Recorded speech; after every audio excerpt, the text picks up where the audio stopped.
I'm Amanda Knox, and you're listening to Hard Knocks.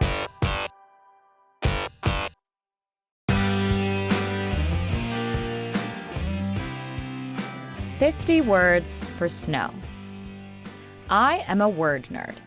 I like discovering unexpected connections between words, like how salary comes from the same root as salad and sausage. Sal, salt. I like that some words contain little phrases worn down by time, like daisy from day's eye and goodbye from God be with you. I like that my name, Amanda Knox, can be interpreted to mean something cool and witchy, like beloved of the night, amare, to love, beloved, Knox, night. But also loving knoll, Amando, loving, Knox, small hill, which sounds less cool and more cottagecore.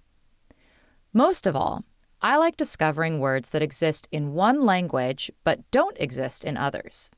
These words reveal something about the culture and psychology of the people who invented them, much like a confession. You only bother to name a concept if it has a hold on you, and everyone around you too. For example, if I had my way, I would have a word for this kind of word. But so far in English, the closest word we have for these kinds of words is untranslatable, which isn't quite right. The most famous example of this phenomenon is the claim that the Inuit have 50 different words to describe snow, which makes sense. They live their entire lives surrounded by snow, so they recognize the nuances of different kinds of snow more acutely than those of us who live in more temperate climates. Just ask any skier. Skiing on fresh powder is an entirely different experience than skiing on slush. The fact that the Inuit universally recognize 50 different kinds of snow in their language reveals their deep connection, one might say obsession, with frozen water.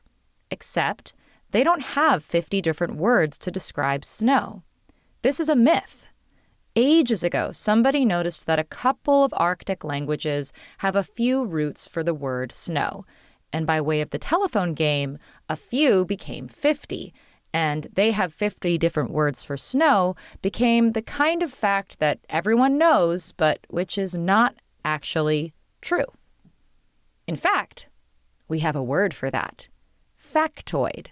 Although, fun fact, the meaning of factoid has drifted since Norman Mailer originally coined it in 1973. Today, people often use factoid to refer to a true tidbit.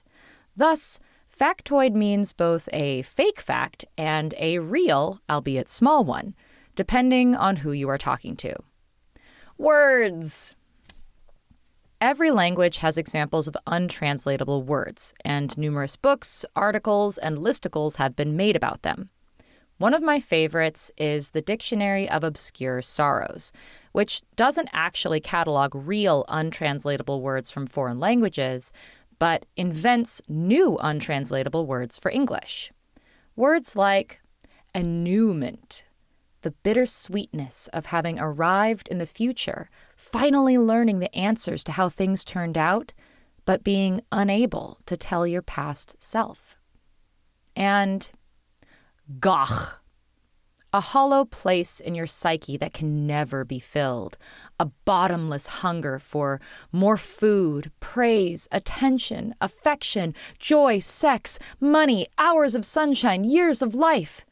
A state of panic that everything good will be taken from you too early, which makes you want to swallow the world before it ends up swallowing you.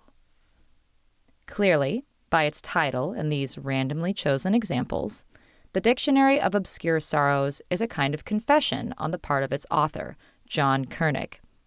He's obsessed with naming specific, nuanced, and yet universal feelings of existential pain, to the point that he decided to author his own dictionary.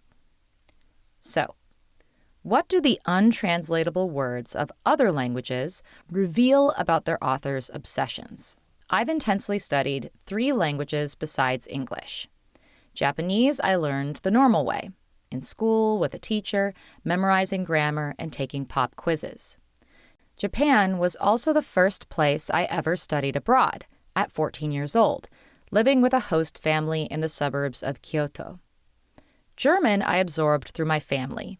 My mother was born in Stuttgart. My Oma spoke with a thick Austrian accent and frequently dressed us up in dirndl. Multiple times a day, my Opa would cry out, "Mensch!" and I grew up eating sauerkraut and Zwetschgenknödel. Italian I learned the hard way. As immersion programs go, prison sucks. But you can't argue with the results of being immersed in a foreign language that you can't escape. I've noticed some patterns to the kinds of untranslatable words that exist in each of these three languages. Let's start with Japanese. The Japanese are obsessed with time. Not afraid of it exactly. They're more like the person who knows the party is ending and decides the correct move is to pay closer attention, not less. Japanese has a word, komorebi, for sunlight coming through the leaves of a tree. In English, we call this sunlight. We did not think the leaves were load-bearing, but the Japanese did, because in 20 minutes the light will have moved and the whole thing will be over, and they would like it noted, for the record, that it happened. Japanese has yomigairu, for a memory coming back to you, which sounds gentle until you find out the literal meaning is to return from the land of the dead. So when a song comes on and you're suddenly 14 again, it isn't just a wave of nostalgia, it's a resurrection. That's an enormous amount of theological machinery to fire up over the smell of a swimming pool. Japanese has mono no aware, the tender ache of knowing everything is impermanent, like watching the cherry blossoms fall and loving them more precisely because they're falling.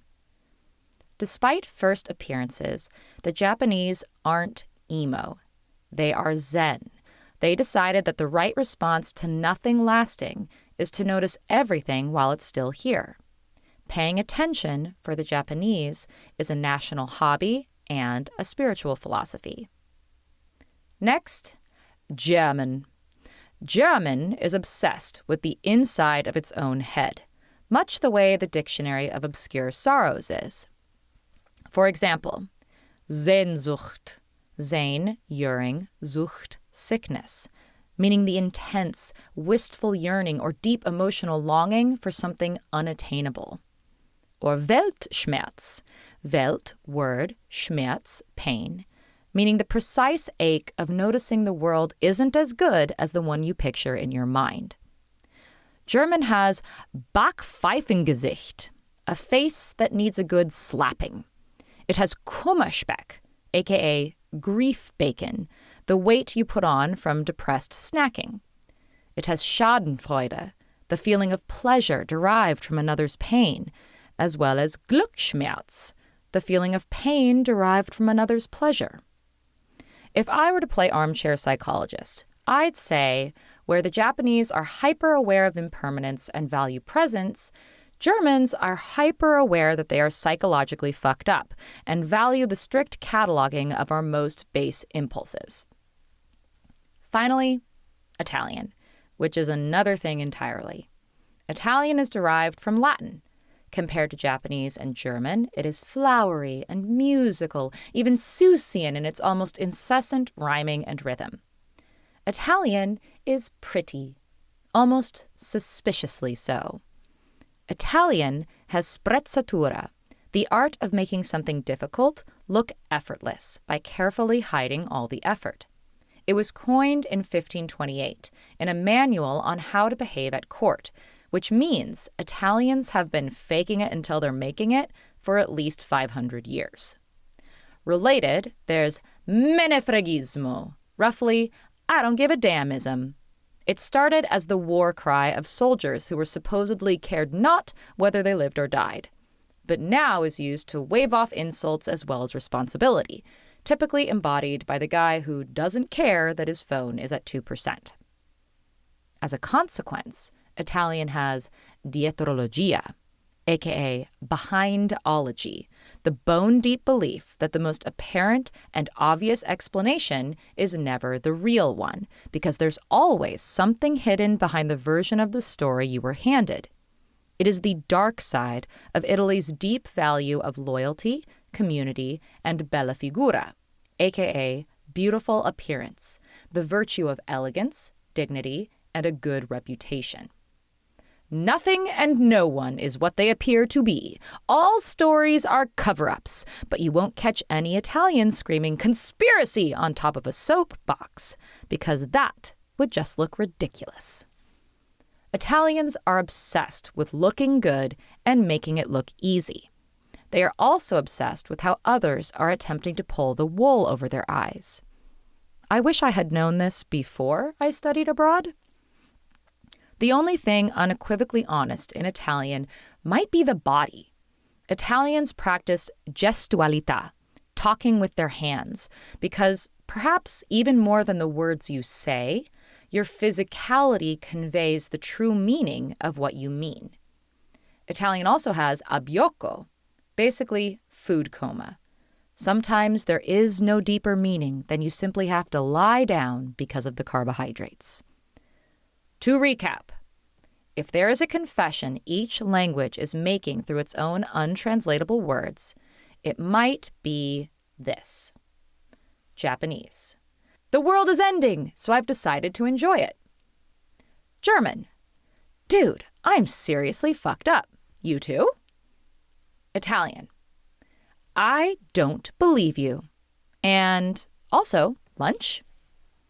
Which brings me to my own confession. I've been collecting words like these my whole life, and you only collect what you're afraid of losing.